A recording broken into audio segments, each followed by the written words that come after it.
hosted by yours truly, Samuel Kamgisha. And today we have a very special guest. He has over 12 years professional experience with a host of different companies like BAT, Panalpina, Nokia, and Samsung. And he is the vice chairman of VicFaus Integrated Solutions, which is a division of Views Group, and is none other than Victor. Welcome to the podcast. Thank you, Samuel. Thank you for hosting me. Thank you so much. It's great having you on board. So how has been your week?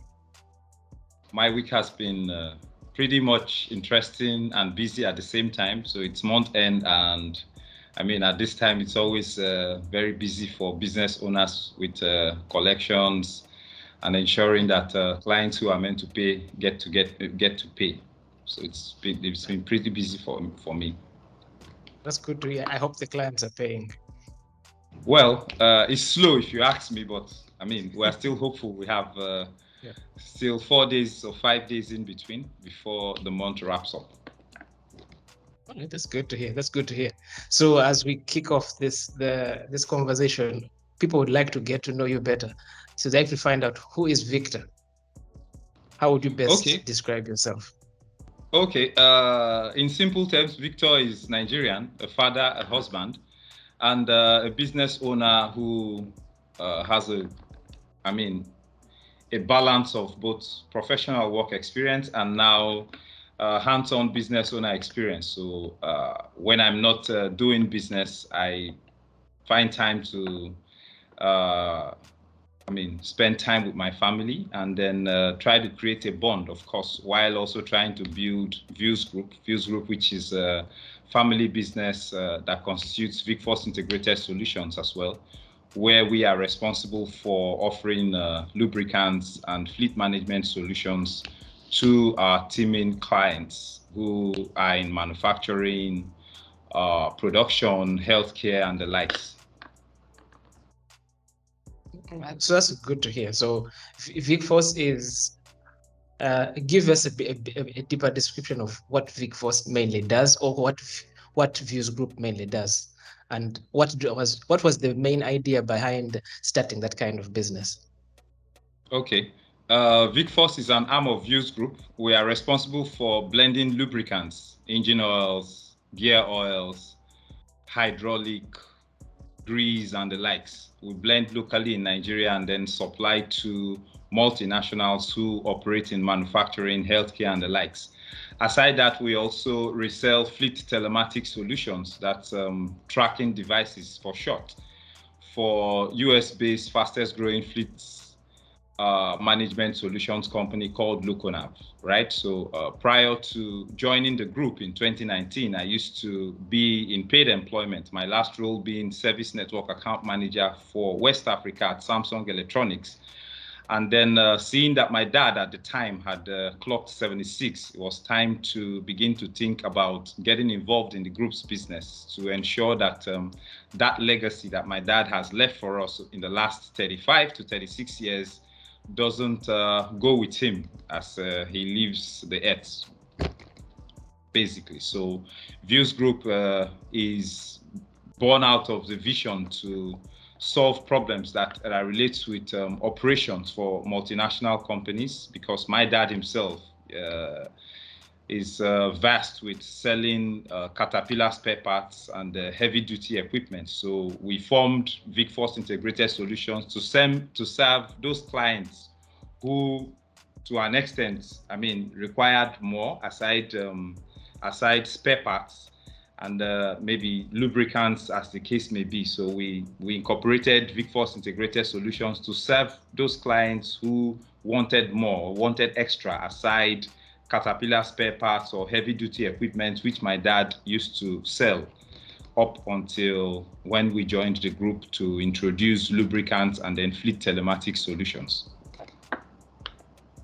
You've mentioned that you were previously working before, and then you jumped into entrepreneurship. So how was that transition like, from moving from employment to managing your own business? What did you go through exactly? Could you just give us some background on that? Okay. Transitioning from paid employment to business management or entrepreneurship, as you prefer to call it, wasn't sort of a very easy task, right? Because it required me to give it a deep thought, and also, change from, the regular 9 to 5 or regular kind of work I do into now sitting on the board of a group of companies that do different services, right? It wasn't a walk in the park, but I would say before joining in 2019, I had already, before time, been nurtured by my dad, because I remember in our days in secondary school, the moment we're on holidays, or even during my days in the university, the moment we're on holidays, it was a priority for my dad to ensure that we join him to his office, so we somehow just get to learn or support him, as the case may be. So I had already from the back began to gather a little knowledge as to how businesses run or how they operate with the times I go to oversee or help out in the business environment, or help my dad during his during my days in secondary and university. So it wasn't, I wouldn't say it was a walk in the park, or I wouldn't say it was very easy to transition, because it came with some level of fear as it relates with that's guaranteed end of month salary that would come, how I would survive if it doesn't get to come, the days when there's no sales and that kind of thing. But be that as it may, I would say my dad being my mentor, direct mentor, made things a little easy for me to transition, if you ask me. Okay. So that is quite a bit of stuff to get used to. So how was it like to conquer those fears? Okay, if you ask me, I would say it took the willingness to get involved to conquer the fears, right? So the willingness to get involved helped me conquer the fear. And then again, like I said earlier, with the father, or with the kind of father that I have, who is more like end-to-end, my mentor, go-to person and the likes, it made it a lot easier, right? So when I was going to have important business meetings, I would first of all take a lead from him, how to coordinate things and like that. So it made it a lot. My dad gave me some bit of deep mentorship that made transitioning and then settling in a lot easier for me after leaving paid employment. Of course, he had already built a platform, or he had already built milestones that I just had to fit into, right, and get a plug and play, so to say. If you ask me, for me, it was more of a plug and play experience, because I was going to leverage on relationships he had built. I was going to leverage on an setup, just coming to add a little bit of spice to what already existed prior to my joining the group's operations. So at least you had a good level of mentorship involved with your transition from employment to leading the entity. So now let's look a little deeper on the part of founding VicFaus Integrated Solutions. What challenges did you face while founding VicFaus Integrated Solutions, and what solutions did you put into place to ensure that those challenges are addressed? Okay, so if you talk about challenges, I would say I didn't have lots of challenges with founding VicFaus, because again, I had a father who already had done these things 20 years, 30 years before I joined. So with business registration, I already had people to speak with whom he had been doing business with. And then when we eventually set up, I already leveraged his existing customers to introduce the lubricants business and then the fleet management solution services, which we just introduced last year. So if you ask me, I would say I had a pool of customers already to speak to based on existing customers that my father used to serve or served before I joined the group in 2019. So if you ask me, I would say it was a bit of a very easy to set up or easy to get on with setup for VicFaus Integrated Solutions Limited, because I already had relationships which my dad had built, which I leveraged on. So I didn't need to get anything done from the scratch. I already leveraged on what was existing, or what the structure that had been built by my dad to actually set up VicFaus Integrated Solutions Limited. And like I said, what we did was to look at, carve a niche, create a service or solution that we felt was relevant to this clientele, and then introduce it to them, which is engine oil supply, basically. All right. So in the starting phase, there were less challenges. What about currently? What challenges are you facing? Okay. So when I joined Views Group, what I did was to, change the system that my dad had already existing, which is brick and mortar. So what I did is I had to digitize the group's business and operations end to end. So what I did is I created at least shopfront on the internet, on social media, to create more visibility for the business, create links on our website and social media handles where clients can actually, order our products. In this case, engine oil, fleet telematic solutions, and also as well incorporate my dad's own business, which is equipment and equipment spare parts purchases, right? So what I did was to digitize the business operations and moved it from brick and mortar like it used to be with my dad, and then to create some level of more volume and value proposition to our clients, unlike my dad's style where you had to come to his store in Kaduna at the time before you can make transactions. In my case, it was a different ball game where I had to introduce online selling or online access to make business, so to say. Okay, so how was the adoption of that technology with the clients? Yes, I would say it made a lot of sense, and the adoption was seamless. So the reason being, of course, we are in the digital age, and from my experience, most of my dad's existing clients found it a very interesting option because they didn't have to now come to us to make transactions as used to be the case. So, they make their orders online, and then we have a delivery van which delivers to them. So some persons prefer to pay a little extra fee and have their products delivered to them, as against coming to our office, or my dad's office at the time, to make transactions, basically. So it was effortless, it was seamless. So you buy online and then pay into the corporate company's account. Within 24 hours, we confirm your payments, and then you have the option to either come pick up at our warehouse yourself, or we deliver to your facility. So it made business easy, and it made things a lot effortless, and it made it a lot.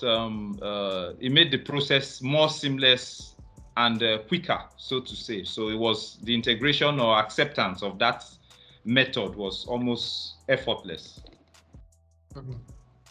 So let's look at it this way. For someone who would like to start a family-owned businesses, what challenges should they expect to find, and how do you think they could solve them? Okay, there's one predominant challenge with family operated or family owned businesses, and that challenge is mismanagement of funds, right? So there's always this difficulty with separating revenue from profit. So every money that comes in for the family business owners is more like revenue. It's more like profit, right? So running family business requires some level of strict implementation of policies, strict implementation of guidelines, strict implementation of principles and rules, right? Guiding especially cash flow cash flow. So it's always cash flow management that is the problem with managing business, family businesses, because sometimes the heir apparent, as we call it, maybe the first son or second son or third son or last child, thinks he has more rights than the other persons and that kind of thing, and that every money that comes in, I mean, they have every Tom, Dick, and Harry can dip hands in the company's accounts and then take money for holidays and all that, not knowing that, I mean, you must keep the business lean so that you can actually make profit and actually also even grow the business or grow the business's transaction flow, so to say, right? So it's always a problem of funds management, if you ask me. So that's where the core problem is with managing family businesses. So what about if we're looking in terms of, that's the part of starting, what about things to do with the myths around about family-owned business? What myths have you discovered and how could you debunk those myths? Yes, so the myths around family-owned businesses, again, like I said earlier, funds mismanagement. So there's always this myth that every family-owned business would also always crash or fail, and they never get to live or outlive their owners or their founders, basically. And I mean, of course, obviously, like I've earlier highlighted, it's the reasons are not far from the fact that those businesses begin to be mismanaged the moment the founders are not there to take responsibility for cash flow or cash management, right? Or cash flow management, as you prefer to call it. So the moment you're able to solve that problem of cash flow management and then ensure that people who manage or handle the businesses are actually people who have this technical expertise or competence to manage the businesses, then you can actually break that myth of family businesses outliving their founders, right? So in my case, I'll use myself as an example. Before I ever got involved with joining the group's operations or joining the group's board, I mean, I already had been schooled about business management, having worked in 4-5 multinationals. In this case, Samsung Electronics, Nokia, the Swedish-based sports management company called Tiki Taka Agency, Panalpina, and British American Tobacco. So the time within which I was doing these jobs gave me some level of, if you ask me, market insight, business management insight, cash flow management insight, and the collections insight, and end-to-end, all the different departments and different departments or units that make up a business organization, so to say. Then, in addition to the work experience itself, I had to also go to business school, right? Get some level of education or schooling as to how things are done, modern day techniques or modern day strategies to grow businesses as it relates with marketing, digital marketing, as it relates with finance, as it relates with accounting, as it relates with marketing and the likes, right? So for someone like me, end to end, I first gained experience managing other people's businesses or managing organizational businesses. And then I now went ahead also to get business school education. And then now as a person also doing it on a day-by-day basis and getting the core field experience or getting the core, if you ask me, everyday business management experience. So if you ask me, it's for my case, it's a function of all-round exposure, education, hands-on trade experience, business school experience, and end-to-end, in addition to mentorship from a father who is, if you ask me, an expert with building businesses and growing them from, I mean, if you ask me, zero to mega businesses, if you prefer. You've touched quite a bit on education.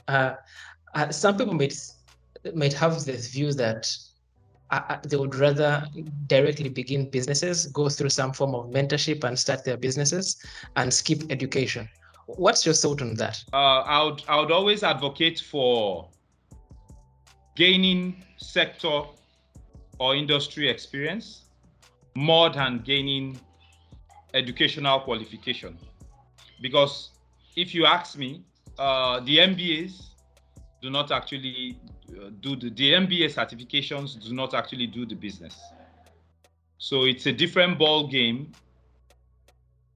It's a different ball game gaining sector or industry experience as against gaining or gathering certifications. So my advice will always be to gain the two, gain the qualification, but gain the experience more, industry experience more. Because when you look at the young buck who is an apprentice and has done one particular line of business for 15 years, when you keep him side by side, someone who is fresh out of college with an MBA degree from even the best of universities, you'll find that the guy who has deep sector or industry experience would always do better than that person who has the master's degree or an MBA. And that's the truth. Because what it is in the marketplace is not what it is in the academic space, right? So there are twists and turns with doing business different from mastering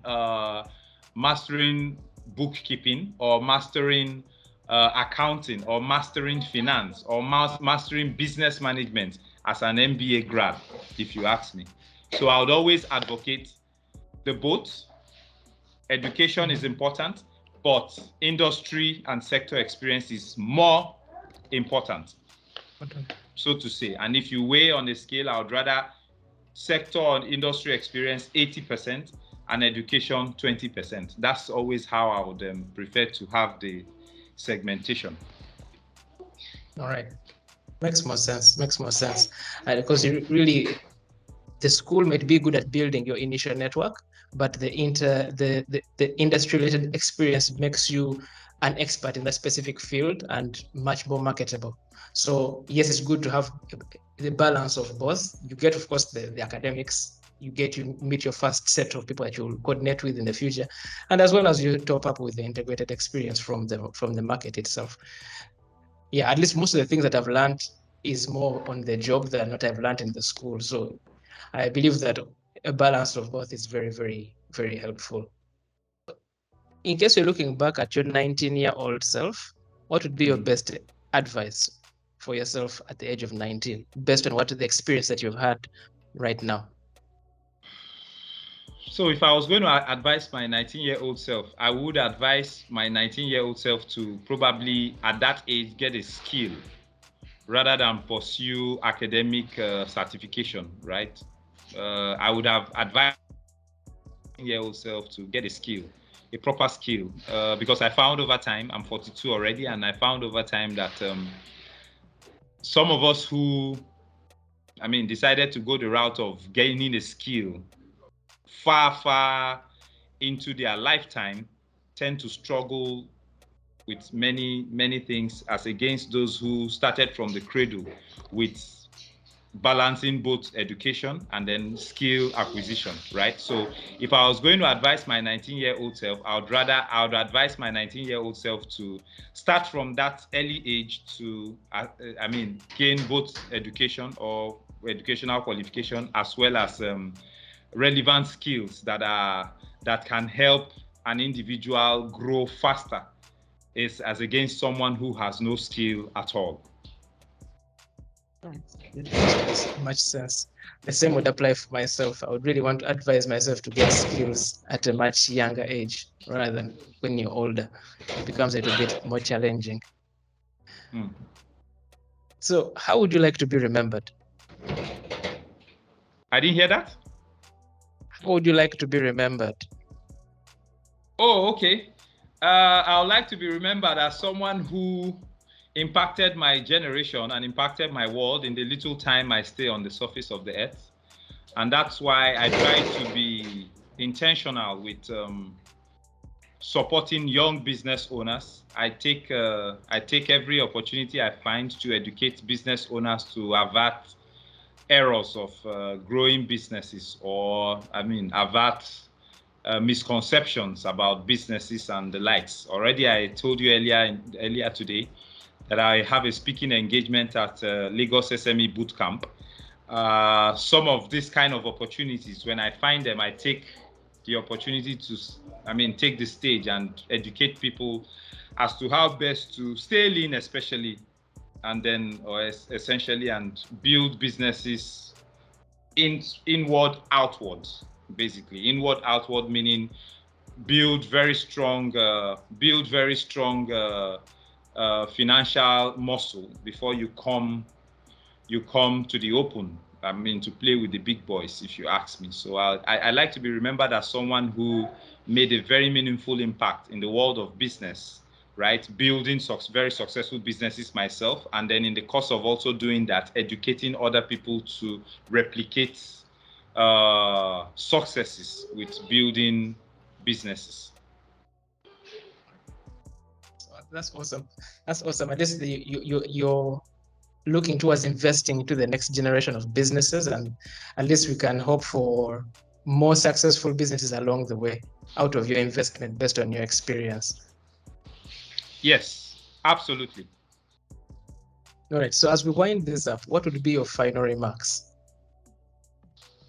Yeah. So my final parting words would be, for every person who has a vision, please take the pain on a day-by-day, hour-by-hour, week-by-week basis and pursue those dreams, because every person's dream is valid. That's what I found out. If you are resilient enough to try to find a way around each obstacle, then chances are that the possibilities to succeed are higher.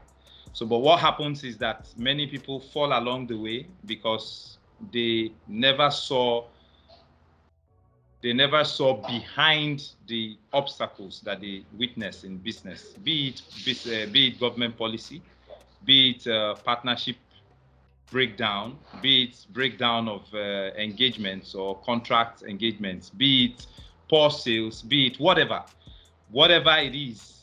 That is one's vision. I would always say pursue your visions because they are valid.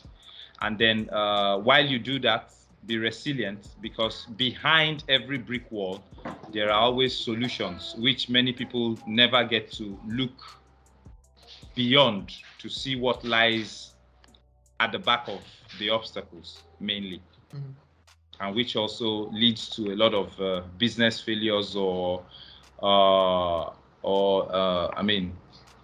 killing or dropping a vision along the way. Aborted vision, if you prefer.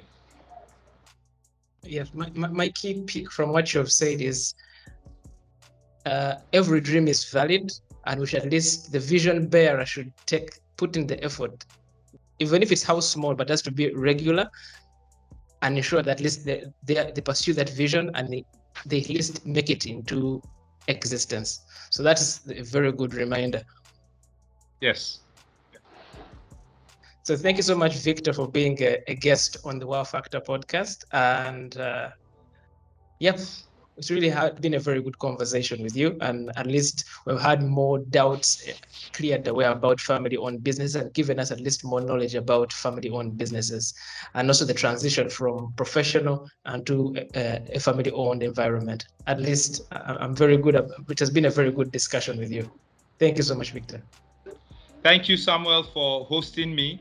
I hope we get to do this more and more times to educate the world and then reach out to as many persons who probably are scared of taking that first leap to pursue their dreams. Thank you so much. Thank you so much. Have a good day. You too, Samuel. Enjoy the rest of your weekend. Have the rest of the weekend great for you. Bye-bye.